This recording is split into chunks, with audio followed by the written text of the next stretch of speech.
CRC 89.1 Radio y Cadena Radial Costarricense no se hacen responsables por las opiniones emitidas en este programa. Es tiempo de tender la red democrática y mostrar la Costa Rica del futuro hacia la cual debemos caminar. Con ustedes, Jonathan Prendas, aquí por CRC 89.1 Radio.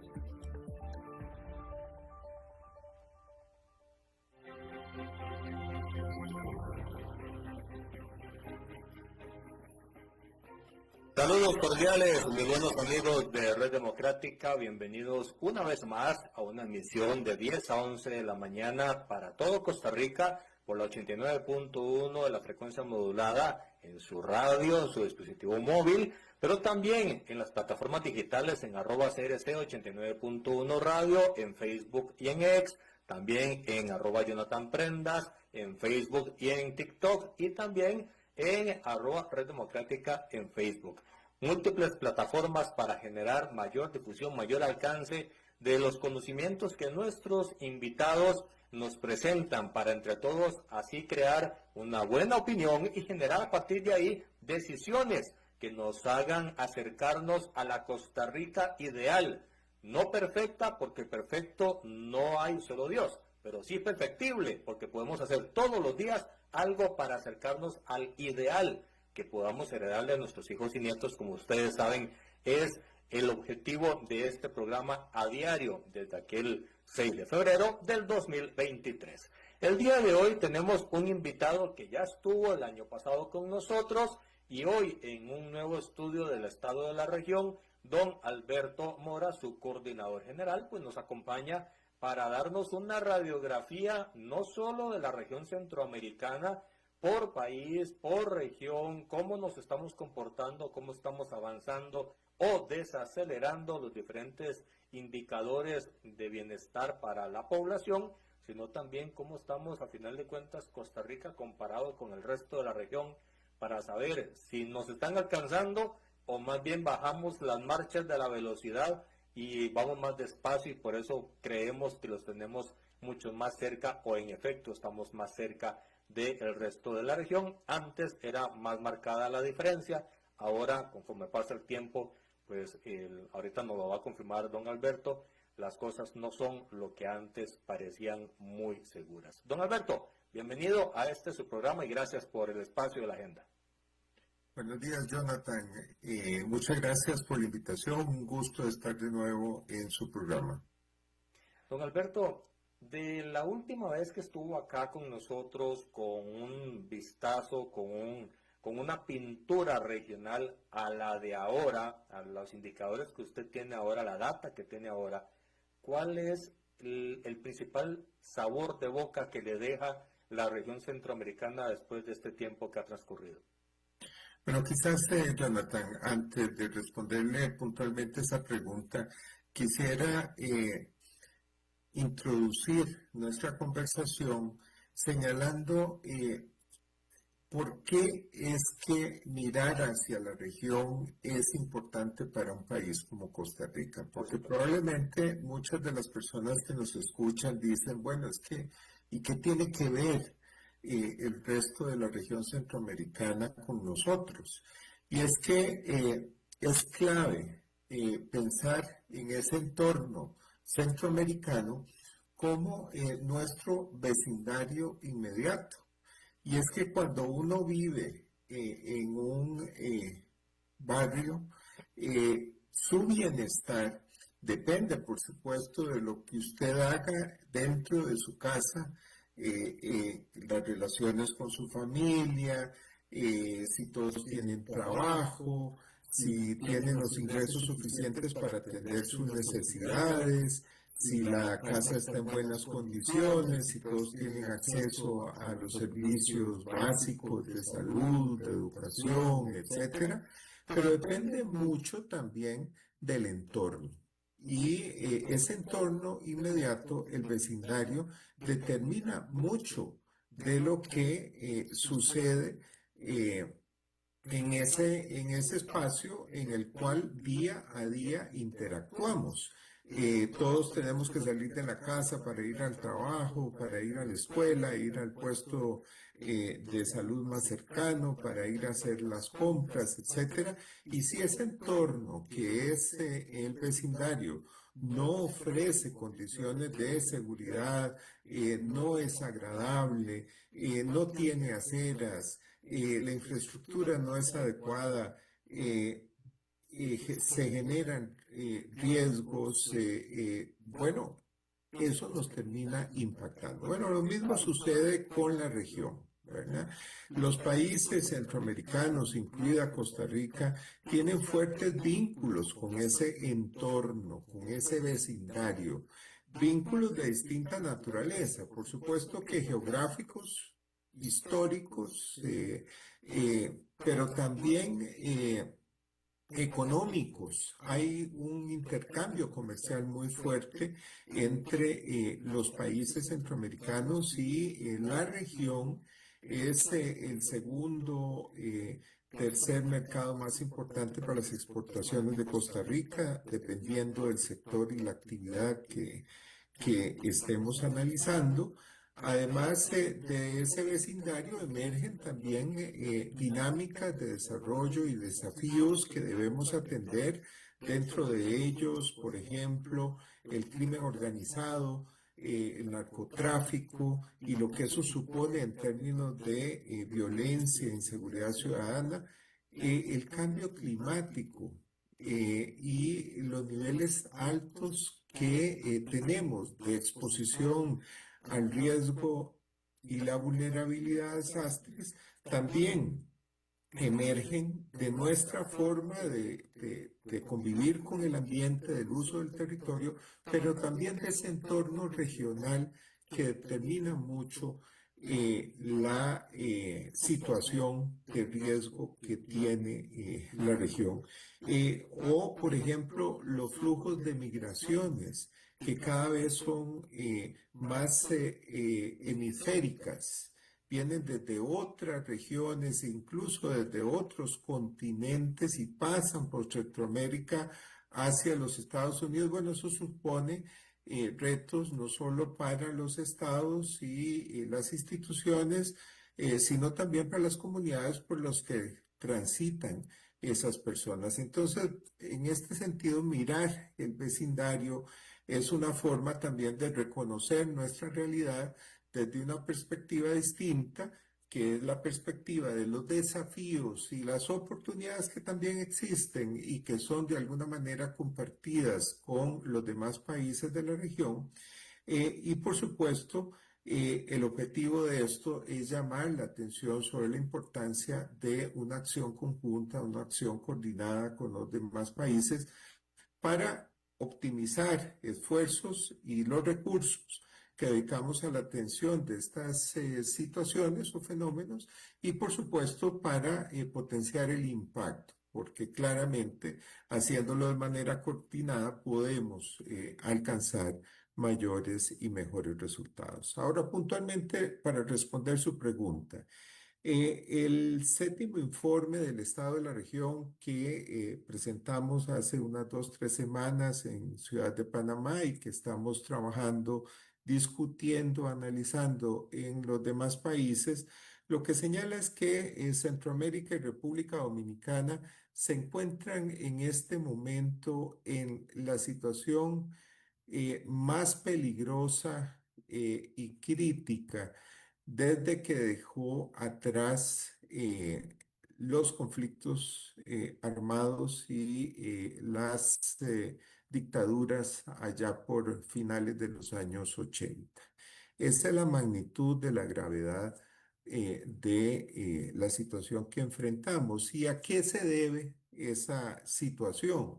Bueno, a una coincidencia desafortunada de, por un lado, un contexto internacional volátil, incierto y de alguna manera hostil para pequeños países como los nuestros, y retrocesos internos en los países de distinta naturaleza, pero fundamentalmente en el ámbito político institucional, donde en todos los países, aunque con distinta magnitud, lo que vemos durante los últimos años es una erosión de la democracia, donde todavía existe, y una profundización del autoritarismo, donde ya lamentablemente tenemos dictaduras.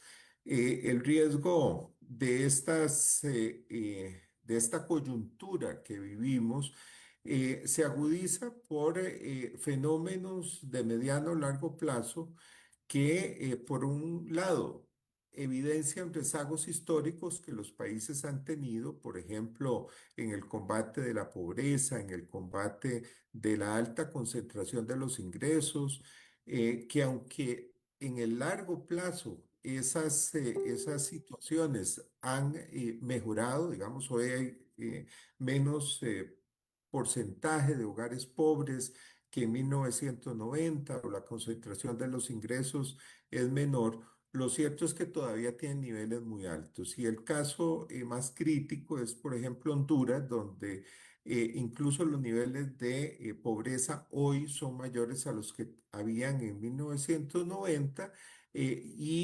Hoy por hoy en Honduras, 8 de cada 10 hogares están en condición de pobreza. Bueno, esos rezagos históricos confluyen con dinámicas un poco más de corto plazo, y además con fenómenos en los cuales hoy es clave actuar, pero poniendo las luces largas, pensando que hoy es necesario actuar, pero acumular esfuerzos sostenidos en el tiempo para aprovechar oportunidades y mitigar riesgos que estarán claramente configurados en nuestras realidades hacia 1940, 2040, 2050 o hacia finales del siglo. Me refiero, por ejemplo, a fenómenos como el envejecimiento poblacional, un Sí. asunto que hoy por hoy no está siendo priorizado ni en las políticas públicas ni en los debates de amplios sectores de la población, desde sectores productivos, porque tiene directamente relación con los mercados laborales, ni tampoco de los sistemas de salud, por ejemplo, ¿verdad? Y de pensiones. El otro fenómeno que se ubica en esta misma categoría es el cambio climático.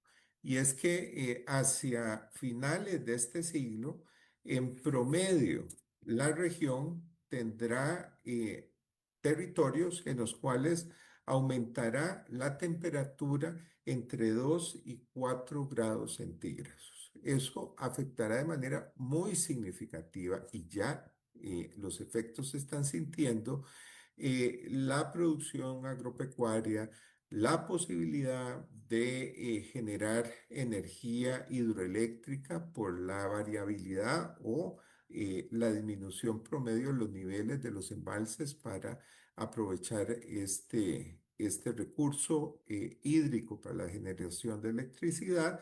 Y además tendrá otros efectos, dentro de ellos el aumento del nivel del mar, lo que ya está generando, por ejemplo, inundaciones, o ha implicado el desplazamiento de algunas comunidades costeras en varios países de la región. Y estos fenómenos pues tenderán a agudizarse en las próximas décadas. Bueno, debemos actuar, pero por supuesto la acción tiene que ser planificada, porque pues ya cuando los problemas se manifiestan a veces es muy tarde para emprender en la tarea. Don Alberto, me quedo con esa última frase y me devuelvo al inicio de su reflexión, cuando hablaba de erosión democrática.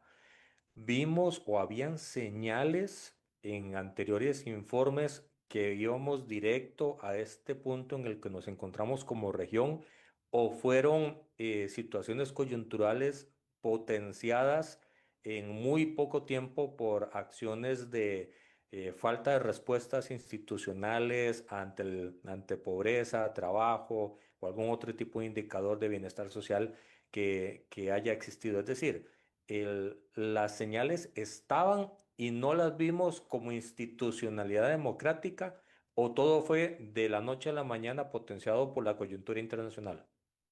No. En 1999 presentamos el primer informe del estado de la región.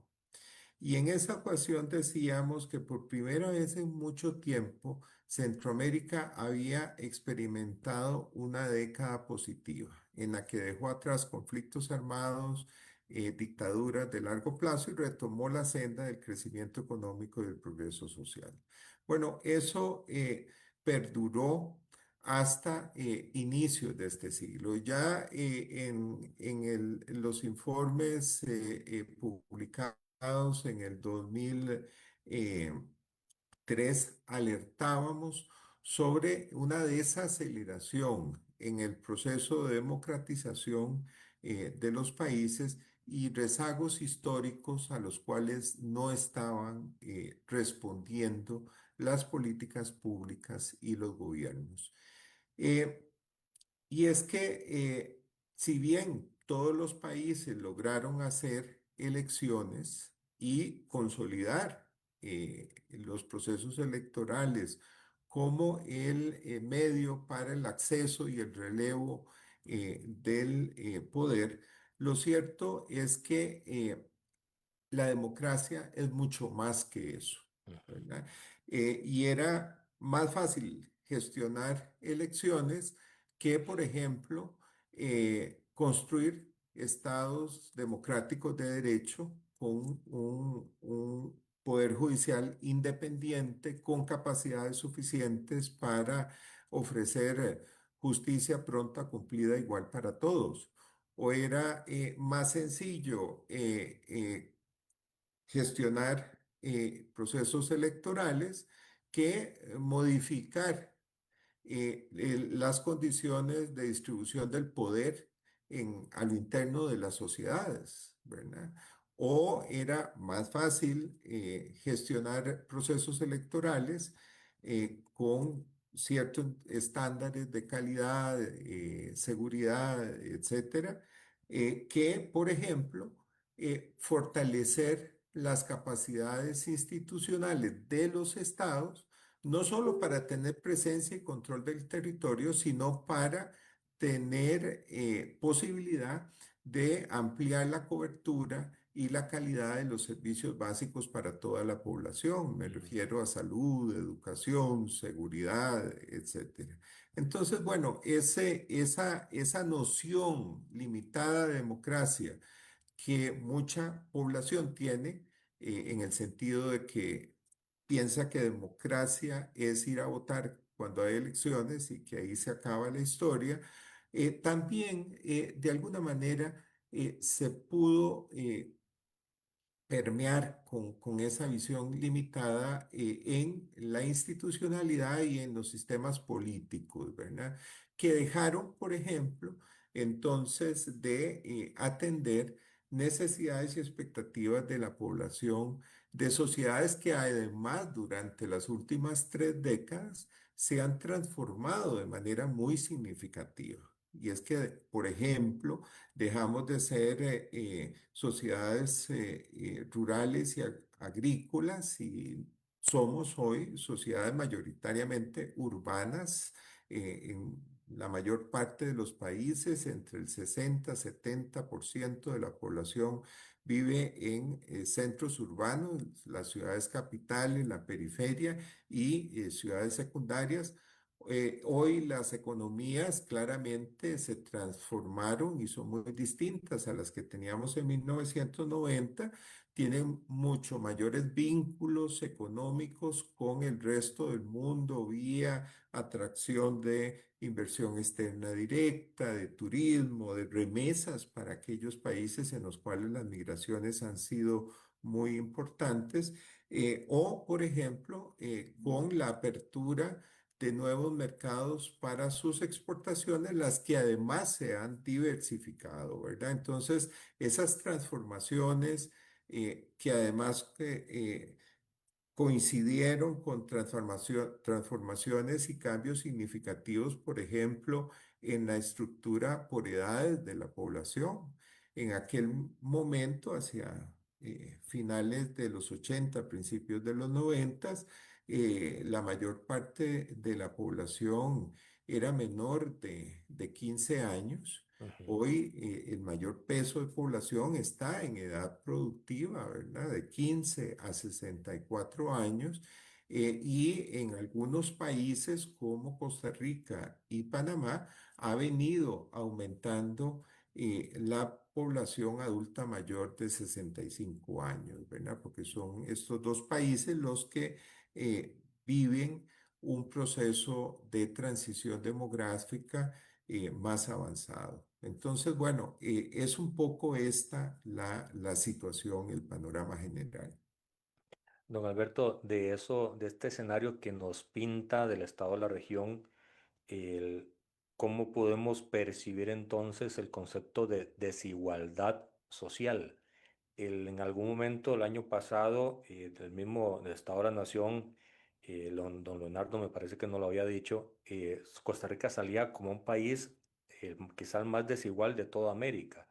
A nivel de región, la desigualdad sigue siendo uno de los principales problemas para poder llevar bienestar a la población.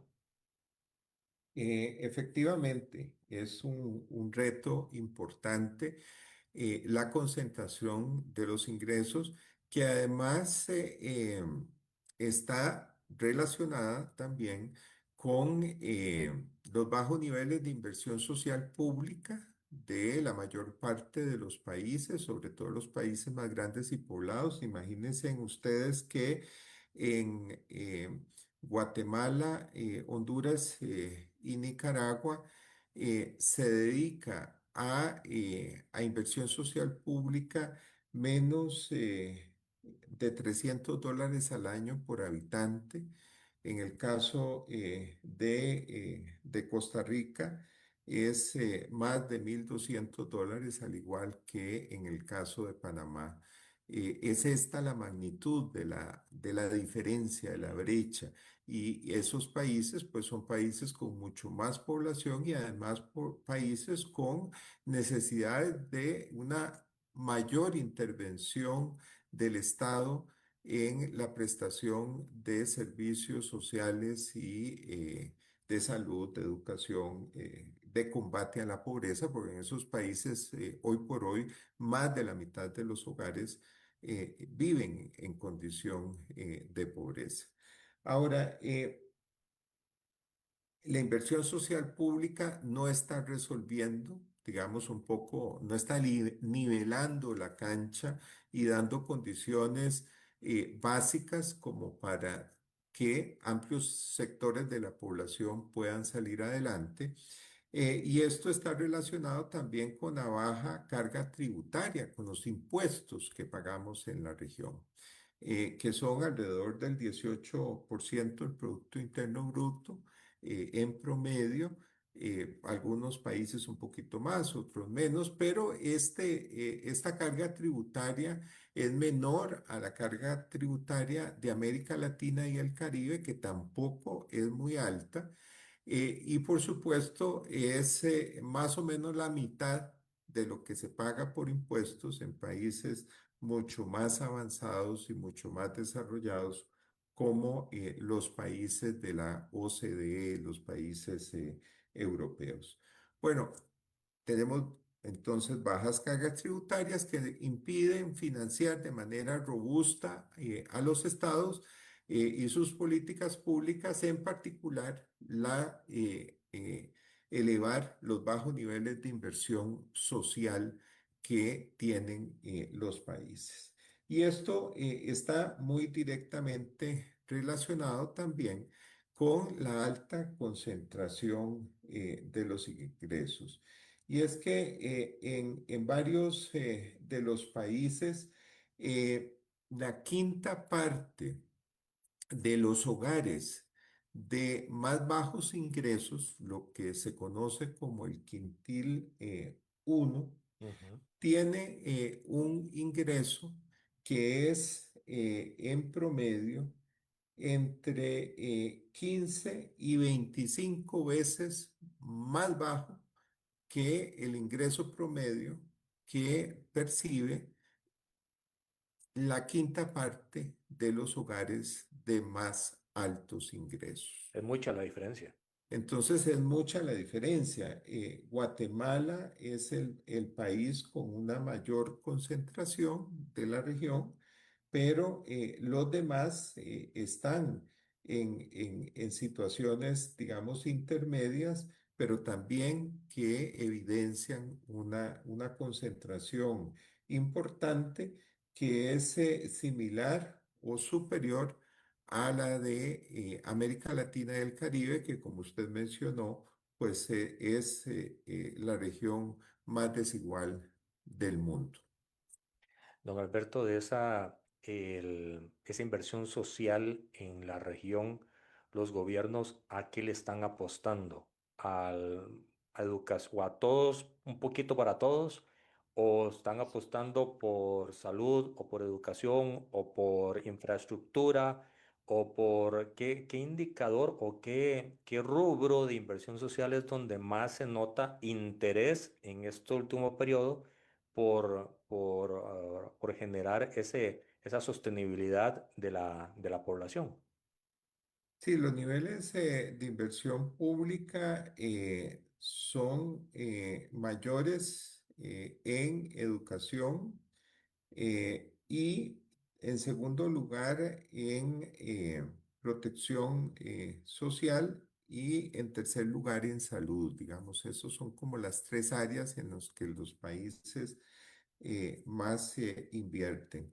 Pero en el caso de educación, por ejemplo, es notorio que incluso los países que más invierten, como Costa Rica, Panamá, durante los últimos años, han disminuido Ujú. la cantidad de recursos dedicados a la educación. Y esto, por supuesto, ha coincidido, sobre todo después de la pandemia, con una caída en la cobertura educativa en la mayor parte de los países y la mayor parte de los niveles educativos. Y además con graves problemas de calidad en la educación, como lo evidencian los resultados de las evaluaciones internacionales de PISA del 2022. ¿Y por qué esto es importante? Porque en general los países centroamericanos tienen bajos niveles de productividad en el mercado laboral. Ujú. ¿Y qué necesitamos para mejorar la productividad del mercado laboral? Bueno, necesitamos realmente que se abran posibilidades de empleo de mayor calidad, de mayor y mejor remuneración, pero para ello es clave que la población que está en edad productiva tenga alto nivel educativo. Y con estos niveles de cobertura educativa que son bajos y que, por ejemplo, implican que entre un 40 y un 88% de nuestra fuerza laboral tenga secundaria incompleta o menos como nivel educativo promedio, realmente es muy complicado elevar la productividad en el mercado laboral. Productividad que va a ser absolutamente clave para que nuestros países puedan tener crecimiento económico allá por el año 2050, cuando tengamos entre un 10-15% de la población mayor de 65 años, y en el caso de Costa Rica, Panamá y Dominicana, poco más de una quinta parte de la población en este grupo de edad. El problema, como bien lo dice, se agrava para el sector productivo ya en el 2030, la década del 30, porque la gente que debería estar tomando la batuta en el recambio generacional no lo está haciendo, por lo menos con la calidad educativa y técnica que se necesita. Eso va a ir a la baja en los diferentes indicadores. ¿Afectará eso de manera específica la esperanza del PIB que pueda tener el país o los países para nivel de desarrollo. Sí, por supuesto que ya hay retos en esta materia, como le mencionaba, pues el nivel educativo de nuestra fuerza de trabajo, las personas que hoy están activas en el mercado de trabajo, es relativamente bajo en la mayor parte de los países, todos los países los más grandes, los más poblados, lo cual evidencia rezagos históricos que hemos tenido en materia de cobertura de la educación, eh, que tampoco estamos preparándonos para revertir en el mediano y largo plazo por el rezago que hoy tenemos en la cobertura de primaria y de secundaria. Eh, por supuesto que es necesario pensar también en que las economías puedan incursionar en actividades de mayor valor agregado, de mayor productividad, eh, incluso de cara a los retos que hoy por hoy implican para países como los nuestros la cuarta revolución industrial, la automatización de procesos productivos, la inteligencia artificial, que aunque a veces nos parezcan cosas como de ciencia ficción, Ujú. muy lejanos a nuestra realidad, lo cierto es que hoy por hoy existen en nuestros países empresas que forman parte de cadenas globales de valor donde todas estas dinámicas que mencioné son una realidad y que tarde o temprano terminarán afectando esas empresas o ya están implicando transformaciones en los sistemas productivos de esas empresas que operan ya en nuestros países.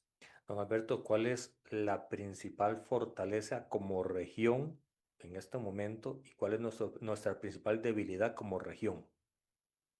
Bueno, fortalezas tenemos muchas, quizás en una coyuntura tan compleja como la que el informe plantea, es necesario revisar, reevaluar y tratar de potenciar esas fortalezas. Por ejemplo, nuestro rico patrimonio natural.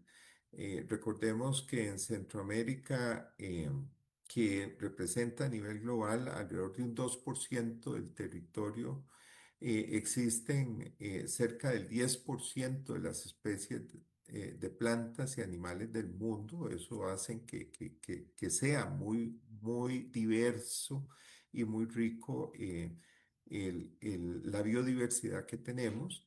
Además, tenemos una ubicación geográfica estratégica en una de las principales rutas mundiales de comercio internacional, muy cerca de los Estados Unidos, con el canal de Panamá, fácilmente, digamos, eh, a través de la región fluyen mercancías hacia Asia, desde Asia hacia los Estados Unidos y otras regiones del mundo. Eh, Además, somos una región con una población que en promedio es bastante joven, como mencioné. Eso, por ejemplo, allá por los años 90 le permitió a los famosos tigres asiáticos dar saltos muy significativos en materia de crecimiento económico y de desarrollo, porque aprovecharon esa coyuntura para ofrecerle a la población educación, salud, puestos de trabajo de calidad y entonces incorporaron esa fuerza de trabajo a la economía y además a actividades económicas de alta productividad. Entonces, bueno, hay fortalezas importantes. Además, en buena parte de nuestros países existe hoy un tejido productivo y empresarial muy amplio y muy diverso, que como mencioné al inicio, tiene capacidad de exportar incluso fuera de la región. Entonces, bueno, estas son cosas que debemos, activos, que debemos revalorar y tratar de optimizar para enfrentar los retos y para impulsar el desarrollo. Por supuesto que las debilidades están ahí y tienen que ver con esta deriva autoritaria que en algunos casos, como en el caso de Nicaragua y El Salvador, incluso no ofrece las condiciones mínimas de seguridad jurídica para que necesitan las empresas y los inversionistas extranjeros y las organizaciones extranjeras para poder operar, ¿verdad? Es esa la magnitud, ¿verdad? Y es que recordemos que ese retroceso que incluso estamos viendo acá en Costa Rica, obviamente en una menor magnitud, obedece fundamentalmente a la pérdida de independencia entre los poderes del Estado, lo que se conoce como un debilitamiento del sistema de pesos y contrapesos que hace que el Poder Judicial, la Asamblea Legislativa y el Poder Ejecutivo eh, realmente se controlen unos a otros y deban de dar cuentas unos a otros, además de que existan otras instituciones que ejercen fiscalización y control de la acción pública. ¿Y por qué esto es importante para que exista democracia?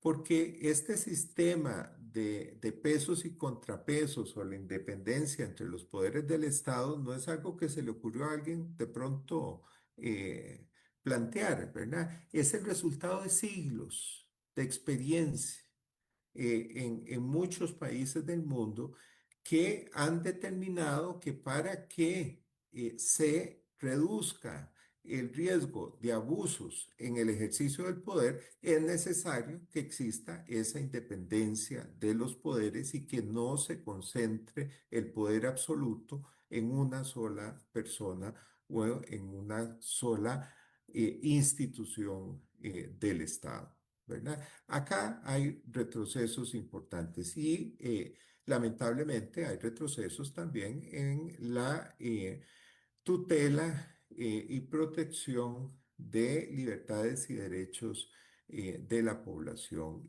desde el derecho a la libertad eh, de expresión, de opinión pública, hasta, por supuesto, también la libertad de prensa que está siendo estrujada y restringida en varios países, sobre todo para aquellos medios de comunicación y periodistas que han sido críticos de la labor gubernamental.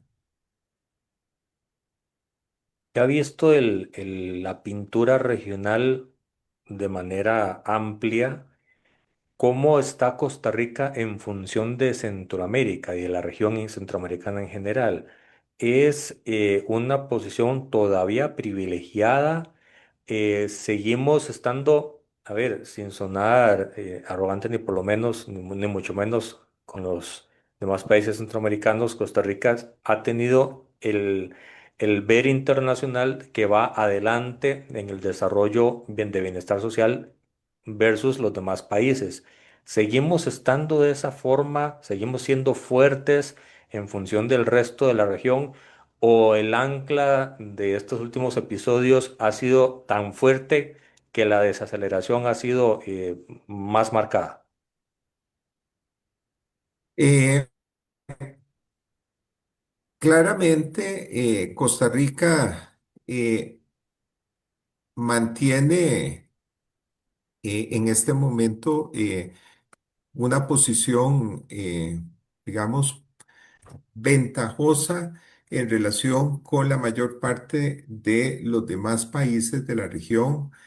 Eh, por ejemplo, eh, nuevamente regresando al ámbito político institucional, pese al retroceso en términos de el ataque que está generando, que ha venido generando el Ejecutivo al Poder Judicial, a la Asamblea Legislativa, a la Contraloría y otras instituciones públicas.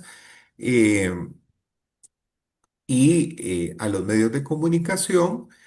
Costa Rica es a la luz de todos los indicadores internacionales la única democracia plena de la región, ¿verdad? Entonces esto es positivo.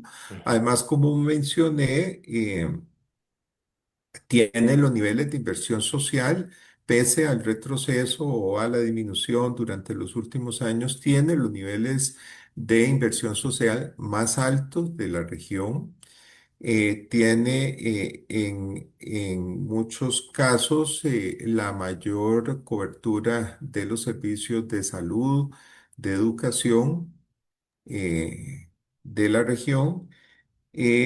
Entonces, bueno, hay además, pues su economía está claramente diversificada y tiene una participación más importante que en los demás países de actividades de mayor valor agregado y de mayor productividad vinculado con la industria de dispositivos médicos, microchips, etcétera. El sector turismo es también muy dinámico en Costa Rica y tiene un, un- un perfil mucho más diverso y con encadenamientos más robustos, digamos, con el resto de la economía, porque coexisten pues emprendimientos grandes de turismo y sol y playa con actividades más intermedias y pequeñas en las comunidades que generan empleo, que generan actividades de diversa naturaleza vinculadas, por ejemplo, con el turismo de aventura y el ecoturismo, etcétera, ¿verdad? Entonces hay condiciones, digamos, que efectivamente de manera objetiva nos dan un posicionamiento un tanto mejor al que hoy por hoy pudieran tener la mayor parte de los países de la región. Claramente, no es una posición de liderazgo o de excepcionalidad que nos permita, digamos, decir que estamos en una condición de holgura o de mucha confianza como para desatender los desafíos que hoy por hoy el informe señala que existen en la región en términos de su desempeño en desarrollo humano sostenible.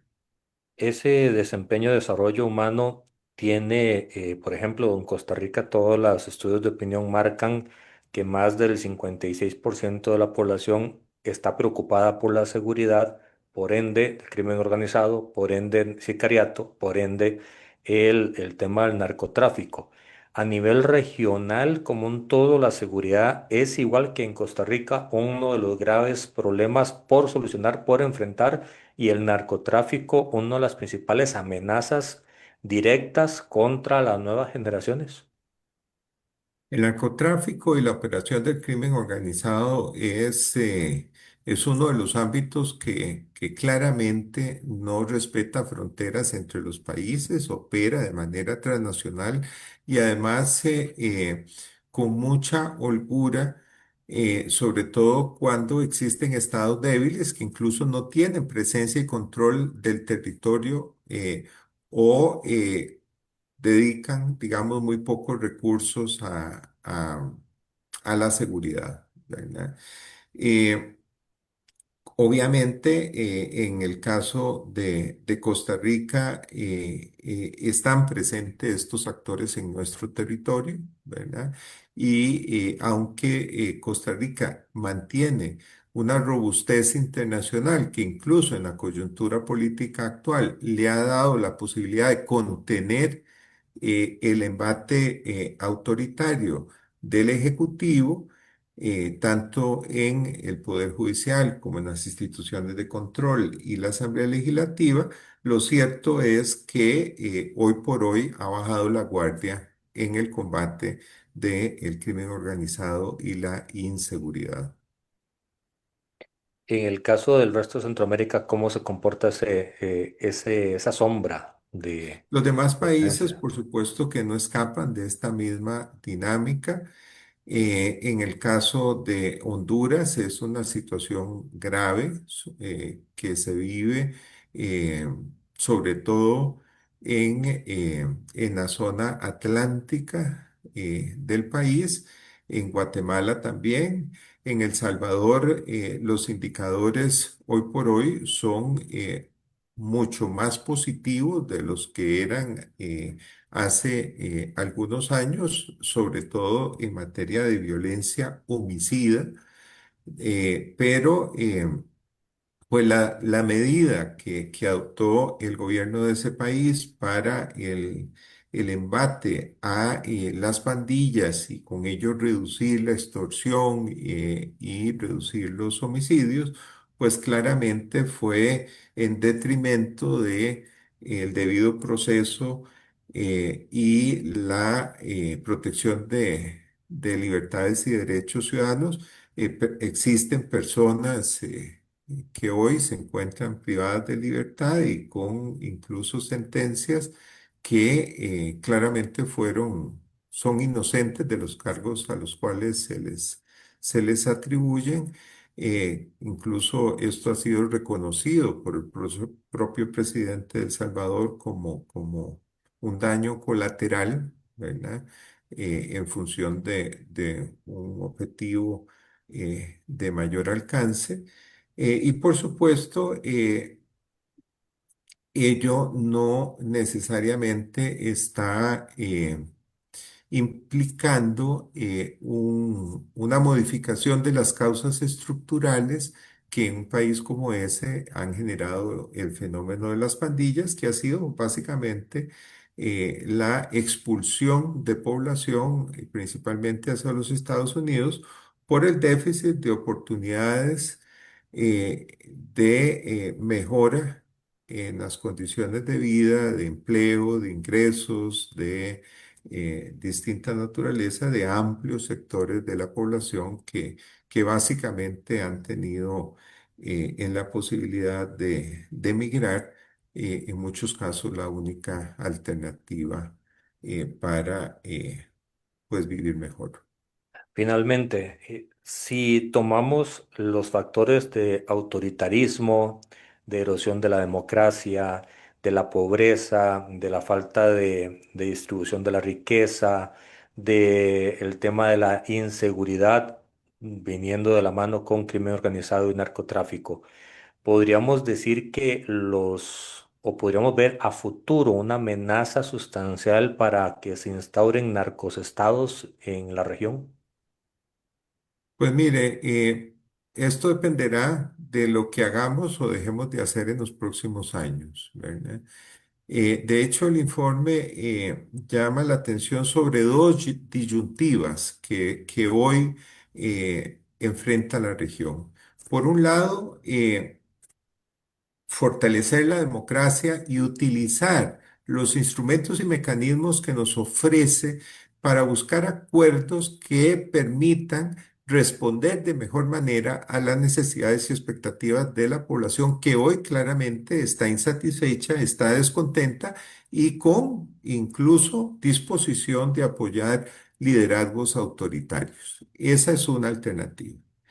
El otro escenario es profundizar la autocratización de los sistemas políticos que ya estamos viendo y volver a las dictaduras del pasado, ¿verdad? Con los graves efectos que eso tuvo no solo en materia político-institucional de tutela de libertades y derechos básicos para la población, sino también incluso económicos, ¿verdad? Recordemos que allá por los años 90 lo que teníamos eran economías, básicamente economías de guerra, muy dedicadas casi de manera exclusiva a la producción para el autoconsumo, ¿verdad? Bueno, esa es una de las disyuntivas que hoy como región enfrentamos. La otra tiene que ver con renovar, repensar y fortalecer el proceso de integración regional para tener una voz común en un contexto internacional volátil, incierto, y también una plataforma para gestionar de mejor manera estos desafíos y oportunidades compartidos entre los países o profundizar la desintegración y desarticulación que hoy tenemos, ¿verdad? Y que cada país por separado vea cómo resuelve y cómo gestiona no solo ese contexto internacional adverso, sino también la relación con las principales potencias del mundo,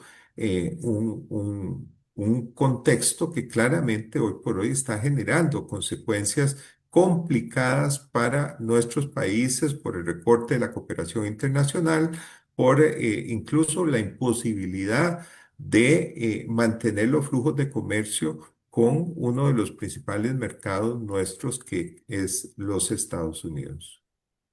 Don Alberto, muchísimas gracias por estos 54 minutos de reflexión centroamericana. Con todo gusto, Jonathan. Invito a quienes nos escuchan a consultar con detalle el informe en nuestro sitio web, donde están disponibles los textos completos, así como las bases de datos y los cerca de 25 estudios que fueron elaborados por personas de los distintos países y que sirvieron de insumo para la preparación del informe. Muchísimas gracias y esperamos muy pronto volverlo a tener por acá para seguir conociendo cómo está la región, qué tanto nos hemos fortalecido o nos hemos debilitado. Muchísimas gracias. Con todo gusto. Muy buen Y día. gracias a todos los que han estado en sintonía por las diferentes plataformas. Mañana un programa muy especial. No se lo pierda. Conozcamos cómo se encuentra el turismo a nivel del país para saber hacia dónde vamos. Es la economía que nos sustenta hoy. Tenemos que cuidarla. Hasta mañana, si Dios así lo permite.